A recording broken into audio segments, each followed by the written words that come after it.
Bonjour à tous et merci d'être fidèles à mon rendez-vous. Cette semaine, je suis allée à la rencontre du général Pierre de Villiers. Vous vous en souvenez, c'est l'ancien chef d'état-major qui avait démissionné avec fracas en 2017 pour désaccord avec Emmanuel Macron. Depuis, il a publié plusieurs best-sellers. Alors les questions du terrorisme, de la gestion de la pandémie, des questions géostratégiques, évidemment, nous allons les aborder. Le rendez-vous avec le général Pierre de Villiers, c'est tout de suite.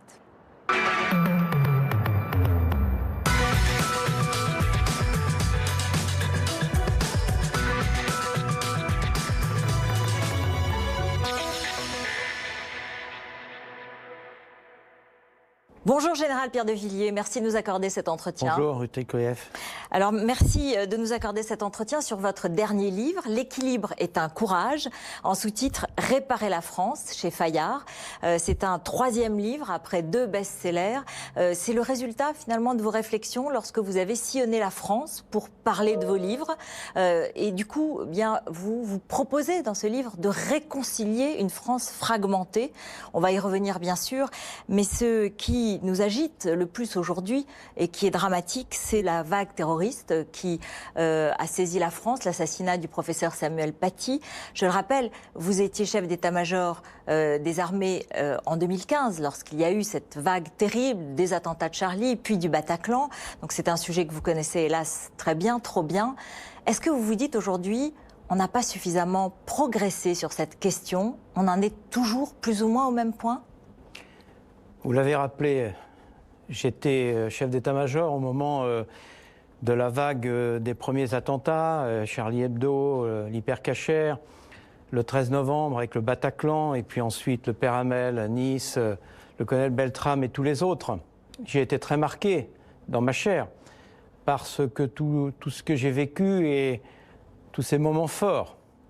Et quand j'ai appris la décapitation de ce professeur dans des conditions dramatiques, j'ai immédiatement repensé à tout ça. Et je me dis, finalement, qu'est-ce qu'on a bien fait et qu'est-ce qu'on a mal fait? Oui. C'est ça votre question, et oui, comment on pourrait progresser? Oui. Moi, je crois qu'on a fait des choses nouvelles en matière de renseignement, de cyberguerre. Nous avons beaucoup progressé. En revanche, je crois qu'il faut aller plus vite pour lutter contre cet islam radical qui est en guerre dans d'autres domaines. Il faut que nous puissions arrêter les prêches intégristes islamistes radicaux en expulsant ces imams, en fermant les mosquées radicales, en allant peut-être plus loin pour que l'islam de France puisse avoir des imams mieux formés, en corrélant mieux en cohérence notre politique internationale avec ceux qui soutiennent ces pays qui financent l'islam radical. Alors, juste un mot sur les ripostes du gouvernement. Hein. Vous l'avez entendu, notamment sur BFM TV, Gérald Darmanin a détaillé la riposte. Hein. Décret pour fermer, dissoudre certaines associations, expulsion d'un certain nombre de détenus radicalisés ou de radicalisés qui sont encore libres, perquisitions régulières. Est-ce que ce sont des mesures utile? Est-ce que c'est un affichage? Est-ce que c'est le début d'une véritable riposte en profondeur? L'avenir le dira. Moi, ce que je peux vous dire, c'est qu'à chaque fois, j'ai vécu la même chose. On a l'attentat, il y a une grande émotion, on fait un hommage. Qui était très beau. On fait un texte de loi qui met du temps à s'appliquer parce que dans notre système français, entre le texte de loi et l'application concrète, il y a toujours des délais. Et ensuite, on prend des mesures d'urgence, généralement symboliques. Pour nous, je me souviens, les bombardements en Syrie, etc. Mais après, derrière, il faut que ça suive.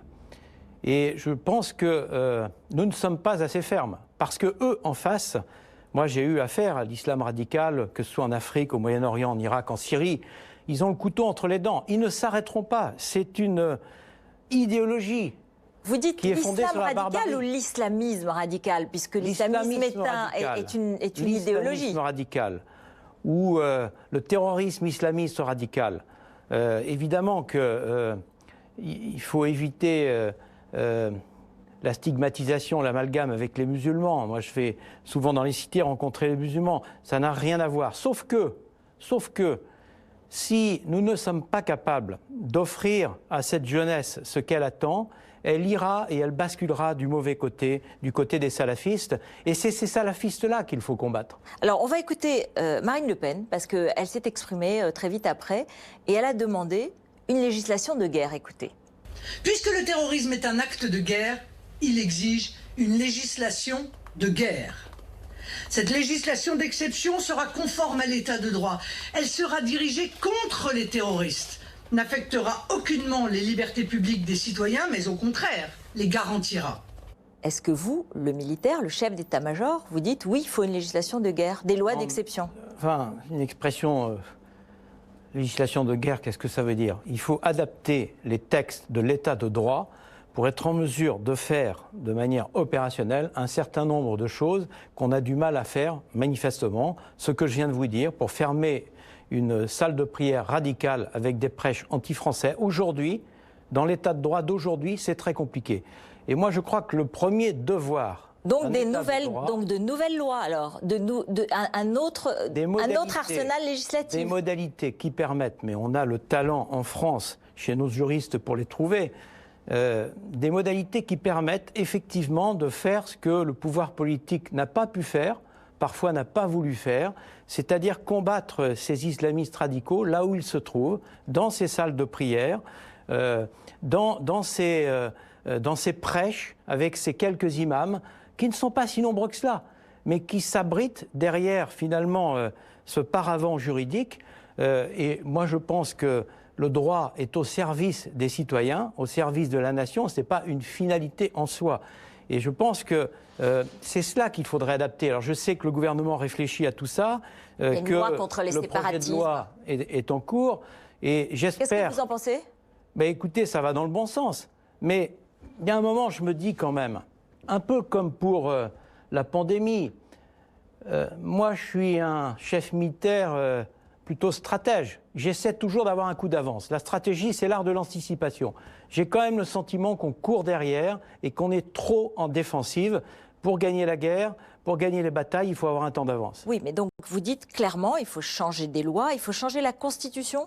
Je ne sais pas s'il faut changer la Constitution. Vous savez, c'est extrêmement... J'ai travaillé beaucoup sur ces sujets-là, j'en ai mesuré la complexité. Ce que je dis, c'est que si on ne veut pas se faire retoquer par le Conseil constitutionnel et par notre propre système constitutionnel, il faut modifier les choses pour que, juridiquement, on puisse prendre ces mesures sans délai quand c'est nécessaire. Aujourd'hui, les terroristes profitent de cette situation. Alors, le profil des deux derniers auteurs des attentats, pakistanais, tchétchènes, est-ce que, donc récemment arrivé dans la dernière vague de migrants, est-ce qu'il faut changer les règles du droit d'asile? Je ne sais pas s'il faut changer les règles du droit d'asile, là aussi, juridiquement. C'est l'honneur de la France que d'accueillir des gens qui ploient sous la menace de la guerre, et je sais de quoi je parle sur les théâtres d'opération. Simplement, je pense qu'il faut mieux contrôler nos flux d'entrée dans notre pays pour éviter que les gens mal intentionnés ou qui se radicalisent sur notre territoire ne puissent le faire. C'est ça la question. C'est ce que demandent les Français. Vous savez, le rôle d'un État, le premier rôle, c'est la protection, c'est la sécurité de ses concitoyens. Oui, mais du coup, on ne change rien à ce qui existe aujourd'hui. Il faut mieux l'appliquer mieux, c'est ce que vous dites. Je pense qu'il faut resserrer nos flux d'immigration qui aujourd'hui ne sont pas suffisamment contrôlés. Je l'écris dans mon livre « L'équilibre est un courage ». Je pense que cette politique de toute frontière ouverte n'est plus adaptée à la pression démographique actuelle et surtout future. Je vous rappelle que l'Afrique va passer de 1,3 milliard à 2,4 milliards, pratiquement doublé en 2050.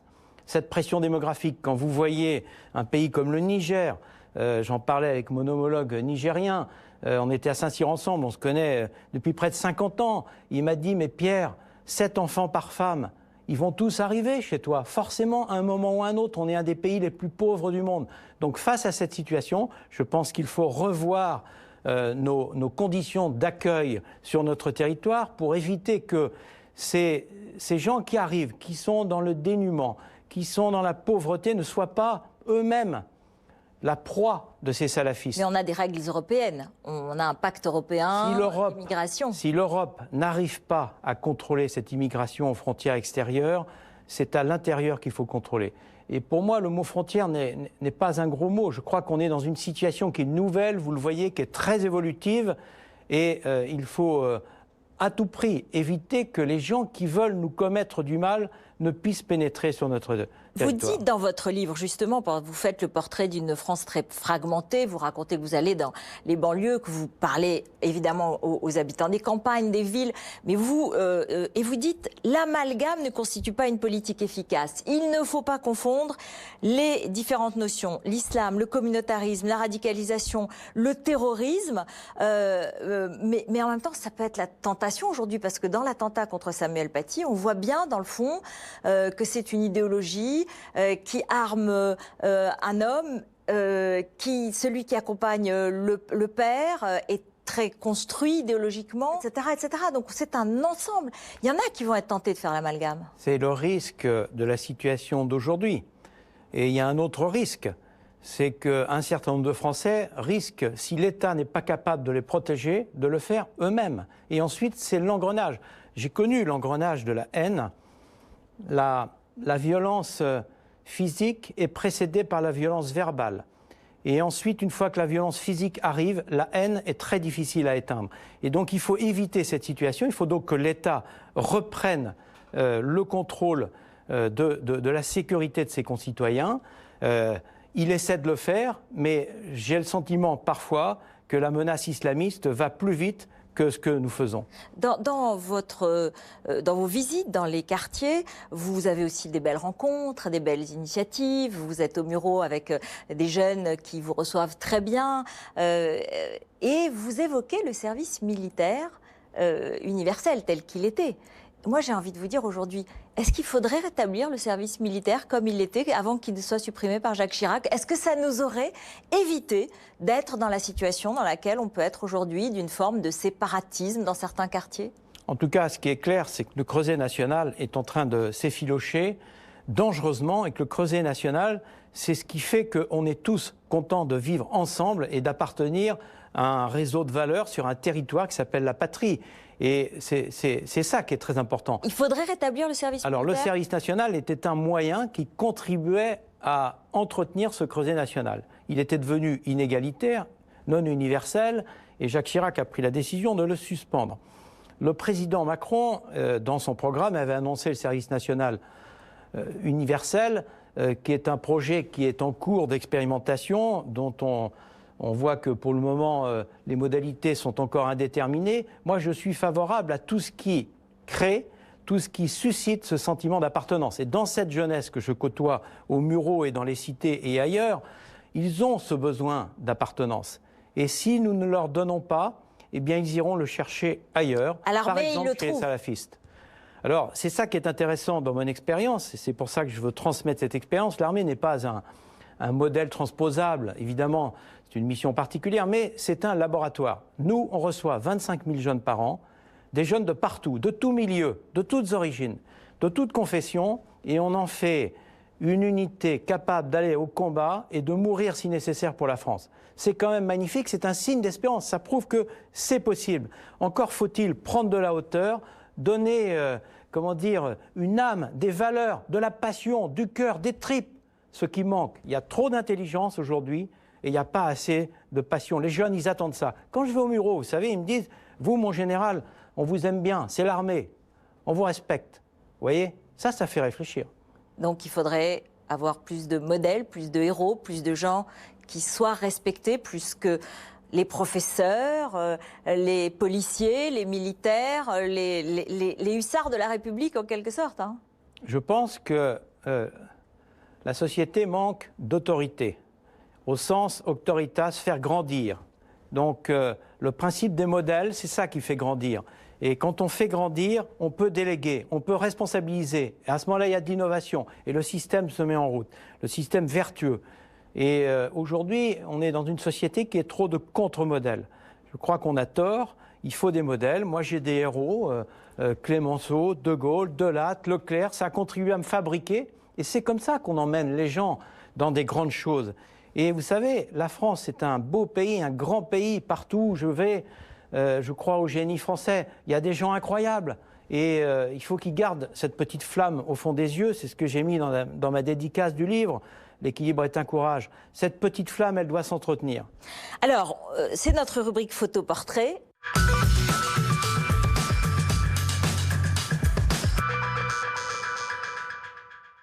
êtes né en 1956 à Boulogne, en Vendée, benjamin de la famille Le Joly de Villiers de Saint-Ignon, et donc cadet de 11 ans de Philippe de Villiers, le souverainiste, pour ceux qui l'ignoreraient.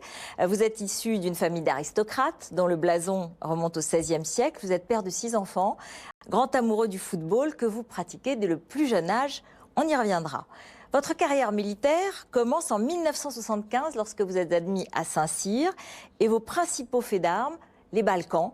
Vous entrez le premier au Kosovo en juin 1999 à la tête de votre bataillon d'infanterie mécanisée de la brigade Leclerc.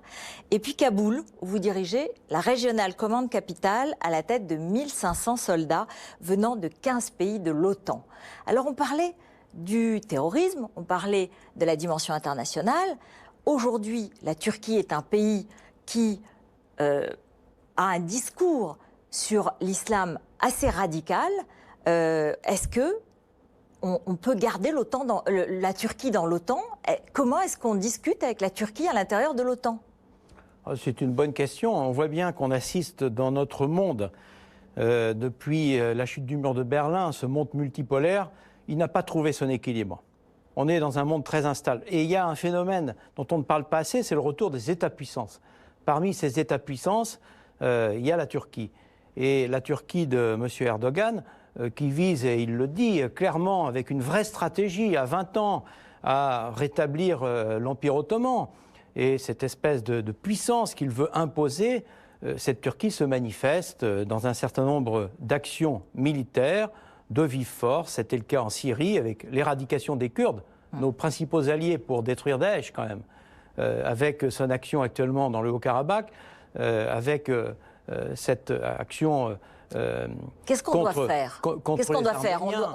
Emmanuel Macron, le président, il parle aux Turcs, il parle assez vigoureusement aux Turcs. Hein. Oui, il les vise assez clairement, enfin, au pouvoir turc. Moi, je crois que on ne peut pas accepter qu'un pays comme la Turquie, dont les pourparlers pour entrer en Europe ne sont toujours pas officiellement complètement arrêtés, on ne peut pas accepter que ce pays tienne ses paroles, ait ce comportement en étant membre de l'OTAN. Je rappelle que c'est équipé d'équipements de matériel russe, etc. C'est de la provocation. Moi, je crois qu'à un moment, il faut que la France et la communauté internationale y mettent fin. Ou alors, on ne sait plus qui sont nos amis et qui sont nos ennemis. Et en même temps, nous parlions du terrorisme islamiste radical. La Turquie fait partie de ceux qui ont soutenu, qui ont financé une partie de ces mouvements. On le sait très bien. Donc je crois que la Turquie n'est plus un pays laïque. Elle est clairement un pays islamique. Et on n'est pas loin de islamistes. Donc ceci, moi, m'interpelle fortement. Et je pense que quand je parlais de notre politique étrangère qui doit tirer les conclusions de cette situation sur notre territoire, ça en fait partie. Vous entrez ensuite dans les arcanes de l'État. En 2008, vous êtes chef du cabinet militaire du Premier ministre sous François Fillon. En 2014, nommé chef d'état-major des armées. Donc vous passez de l'homme d'action, de l'homme d'opération à l'homme de cabinet, puisque à Matignon, auprès du Premier ministre, vous avez une vision globale. Comment se passe cette rencontre avec le politique? Est-ce que, dans le fond, vous trouvez cela intéressant, à la hauteur? Vous rencontrez des hommes politiques qui vous inspirent ou pas du tout? Écoutez, c'est une des grandes chances de ma carrière. J'ai eu cette chance d'alterner les parcours opérationnels et les parcours dans les états-majors, et puis dans les cabinets, et puis au contact, mes 10 dernières années, finalement, de l'autorité politique. C'est une grande chance de pouvoir côtoyer des gens très différents. C'est un grand enrichissement. Alors, qui avez-vous préféré? Écoutez, moi, j'ai eu une carrière très intéressante, passionnante, dans tous les emplois que j'ai eus. Être à Matignon à 2 reprises, puisque j'ai fait 2 séjours, une année avec Jean-Pierre Raffarin, une année avec M. de Villepin et une année, pratiquement 2 ans avec François Fillon. C'est extrêmement enrichissant pour comprendre le mécanisme de décision de l'État. Et donc vous ne m'avez pas dit qui vous avez préféré? Alors, moi, je m'adapte systématiquement à l'autorité politique qui m'est donnée. C'est ça, la grande force des militaires, c'est que nous, dans l'armée, on est aux ordres des hommes politiques. Si vous parlez de quelque chose de plus de proximité, le ministre de la Défense, Jean-Yves Le Drian, est celui avec lequel peut-être j'ai travaillé le plus longtemps et en confiance totale. Voilà, après... les présidents, les premiers ministres, chacun avait sa personnalité. Ce qui est intéressant de noter, c'est que j'ai pu voir par cette expérience, sur 15 ans quand même, comment fonctionnaient les institutions en fonction des hommes. Et ça ne fonctionne pas de la même manière. Oui, justement. On va y revenir, effectivement, parce que c'est une façon de nous dire, je connais l'État et je connais la politique un peu. Hein. Ah, très clairement. Très clairement.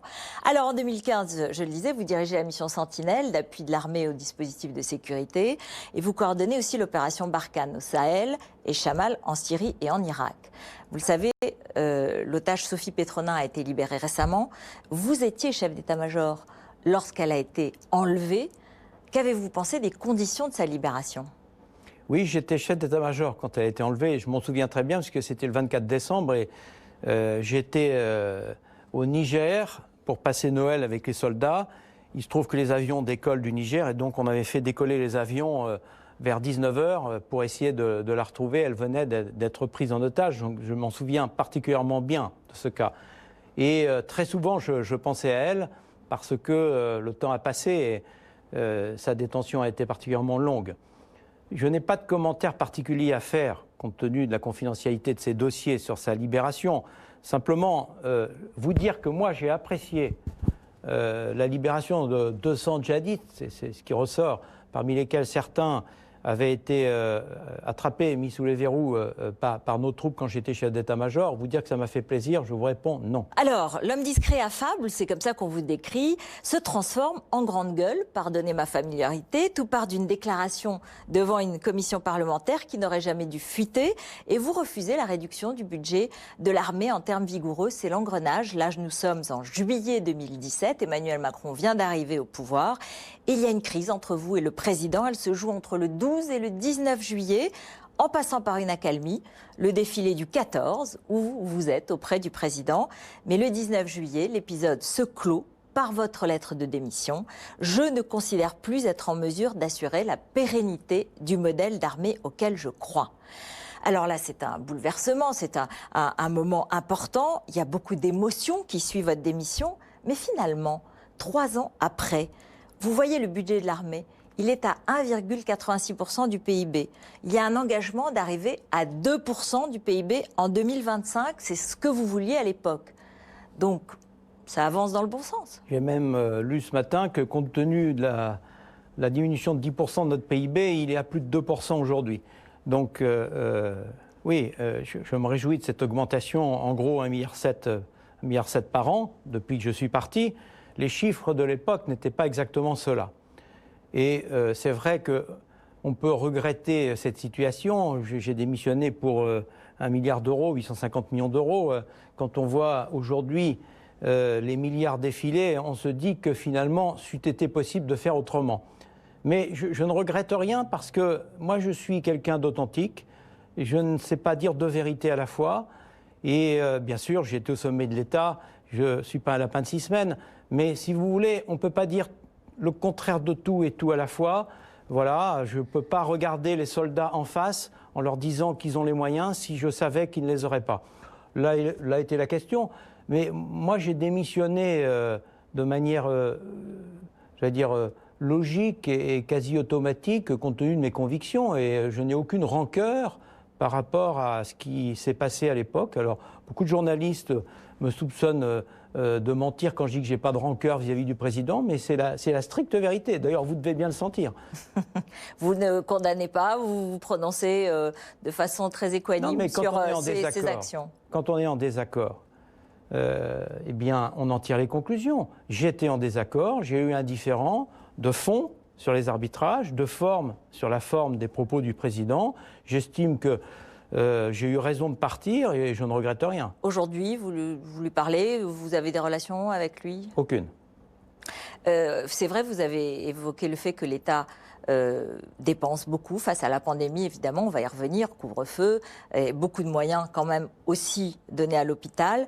On a oublié les 3%, toute l'Europe l'a oublié. Ça, il faut s'en féliciter. Moi, ce que je remarque, c'est qu'on a été étranglé, en particulier le régalien, défense, sécurité, justice, par cette règle des 3%. Et à l'époque, je pensais que la règle était outrancière compte tenu de ce que je voyais venir. Parce que moi, je suis dans la stratégie, je suis dans l'anticipation, 5-10 ans. Et je voyais bien venir tout ce qui se passe en ce moment. Y compris les pandémies. Je rappelle que dans le dernier livre blanc, on en avait parlé. Et je me disais, c'est une folie de voir le déséquilibre qu'il y a entre ce qu'on consacre aux régaliens et ce qu'on consacre aux autres dépenses. Et je pense que j'avais raison. Et maintenant, il va falloir rattraper le temps perdu à vitesse accélérée. Et en même temps, on le fait dans des conditions économiques et financières qui vont être très difficiles et un contexte social encore plus compliqué.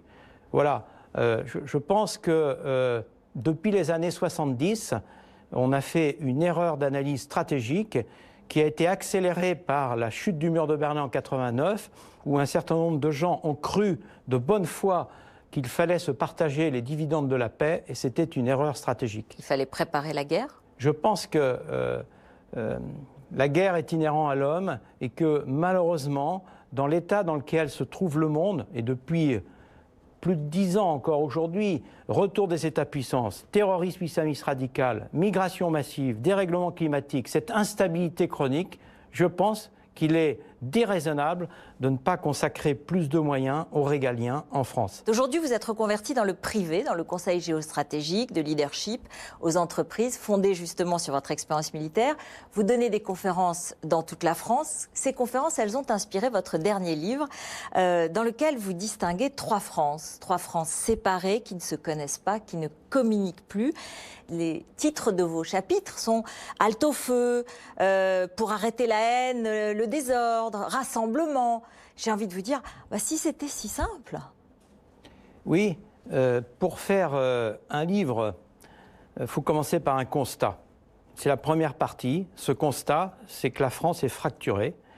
Je ne suis pas le seul à le dire, surtout ces dernières semaines et singulièrement ces derniers jours.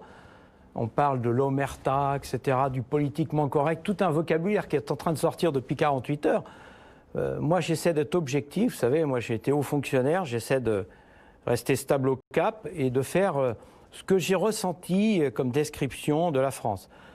France des campagnes, France des grandes villes, France des cités, des Frances qui ne se connaissent pas, qui ne se comprennent plus, qui ne se parlent plus. Et d'ailleurs, quand on quitte Paris et qu'on va au fin fond d'un territoire, on ne vit pas de la même manière.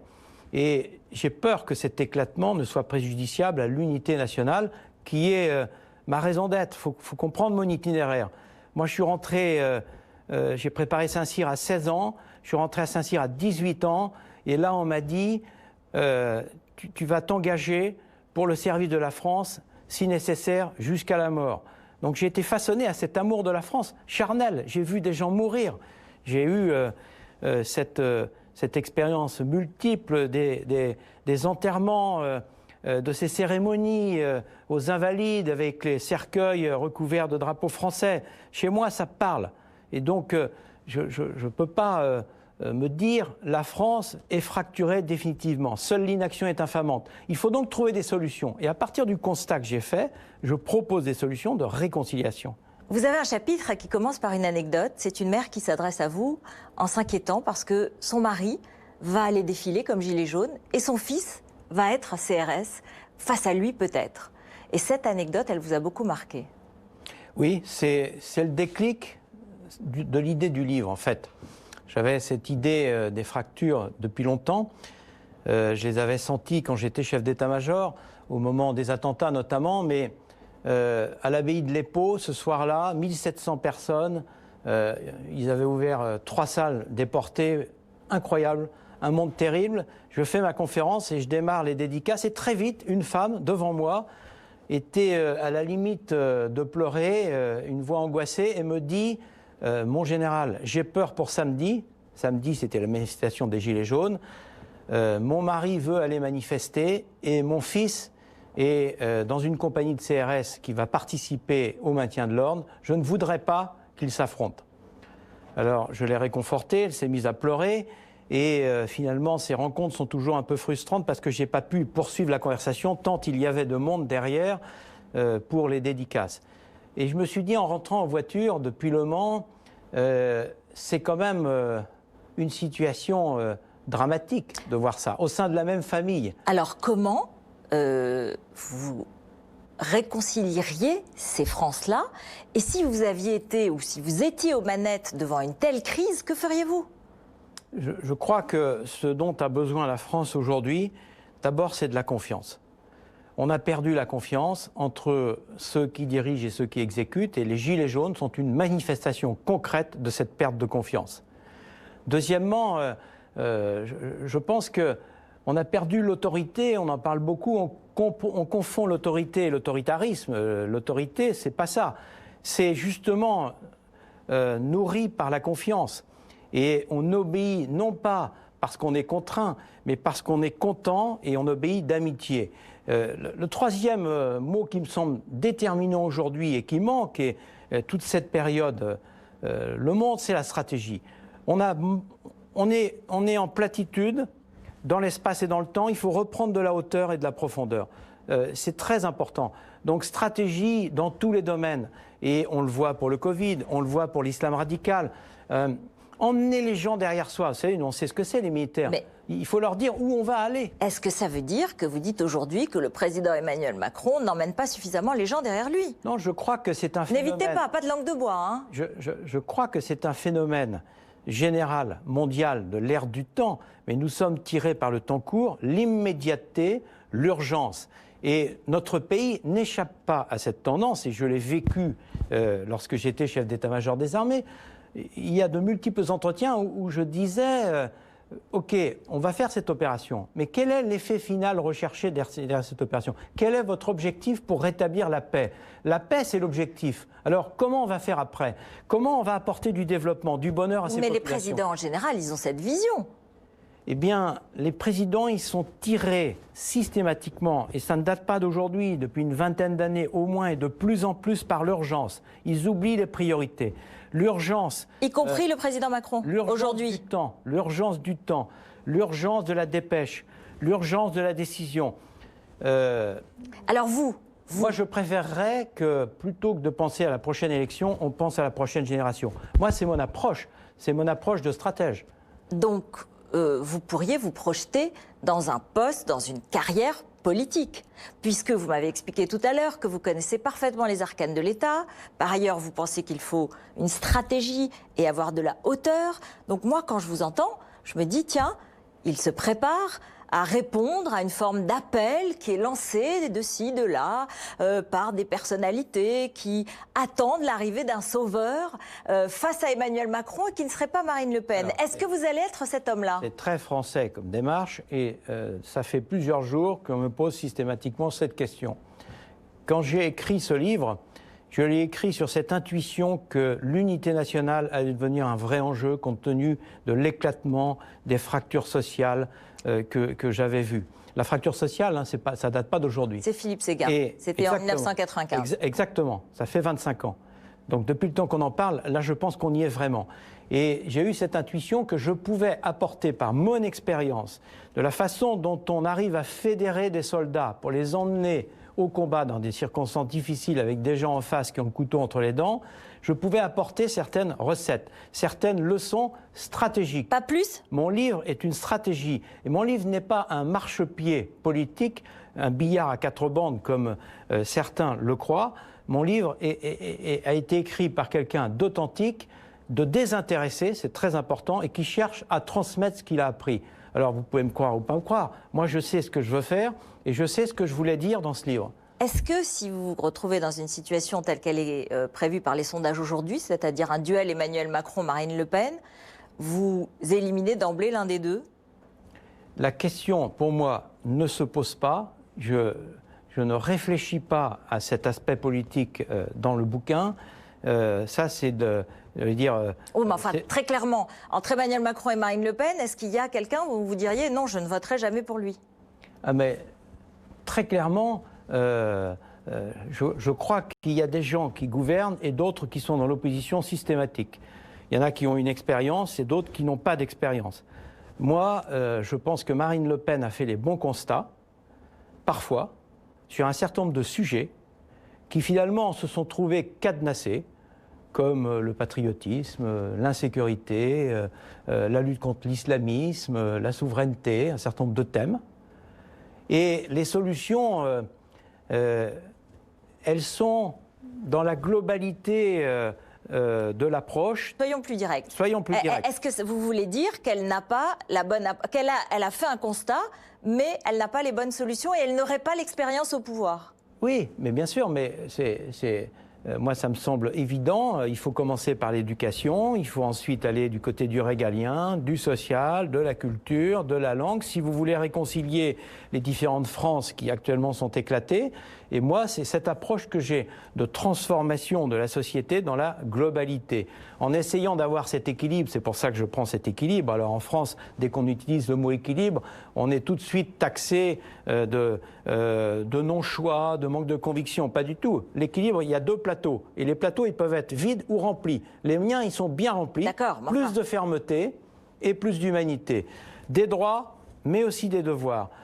Et est-ce que c'est un message que vous adressez à des gens comme Éric Zemmour ou comme j'allais dire, Philippe de Villiers, votre frère, qui par exemple dit que l'islam n'est pas soluble dans la République ou qui demande un discours extrêmement dur, extrêmement anti-migrant, enfin, dans lequel l'équilibre n'est pas évident, c'est le moins qu'on puisse dire. Est-ce que ce message, vous leur adressez? En l'occurrence, il y a un certain nombre de gens qui ont eu un raison trop tôt. Je pense que sur le thème de l'islamisation de notre société et du danger islamiste, Philippe de Villiers avait eu cette intuition il y a déjà longtemps, et un certain nombre d'autres.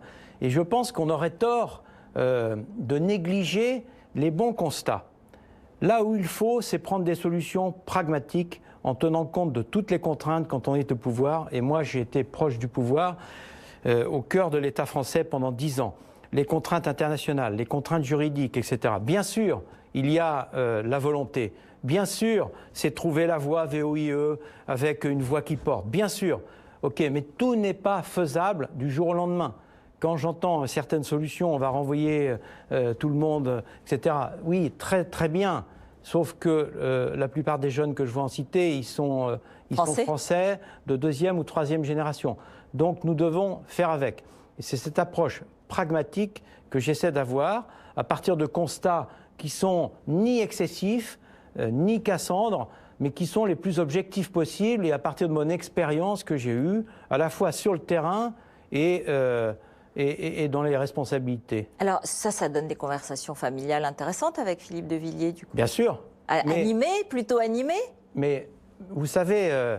Et il y a de la compétition entre vous? Pas du tout. Vous savez, on est dans l'affection. Philippe est mon aîné, il a 7 ans de plus que moi. Et même en football, j'ai jamais réussi à l'égaler parce que quand je commençais à devenir bon, il était encore meilleur. Non, franchement, on n'est pas dans l'opposition. On est dans l'unité et c'est un livre d'unité. Moi, je suis quelqu'un... ma culture, c'est l'unité. Je prends des gens de partout et je les emmène ensemble. D'accord, mais là, il y a des désaccords. Vous dites qu'il faut un équilibre, vous dites qu'il faut un humanisme, vous dites il faut intégrer les jeunes, il faut leur proposer une voie, par exemple, par l'armée ou d'autres. Mais pas tout à fait on n'a pas exactement eu le même itinéraire, ça ne nous a pas échappé. Et on n'est pas cloné, comme dans toutes les familles. Et c'est la joie d'une famille. Et après... j'ai beaucoup d'admiration pour Philippe, qui a créé Puy du Fou. J'ai aussi 2 autres frères qui sont des entrepreneurs. Ma sœur aînée qui est décédée. On est une famille française, vous savez. Moi, c'est ce qui me préserve précisément. C'est que j'ai mis en place des contre-pouvoirs. Le principal contre-pouvoir, c'est ma famille, donc mes frères et sœurs, et puis mes parents qui sont décédés, et puis ma famille actuelle, ma femme, mes enfants. Parfois, un certain nombre de gens mériteraient d'avoir plus de contre-pouvoirs, parce que c'est important de s'entendre dire qu'on est très important, qu'on est très brillant, mais qu'on peut aller vider le lave-vaisselle. On va regarder ensemble les images de la semaine.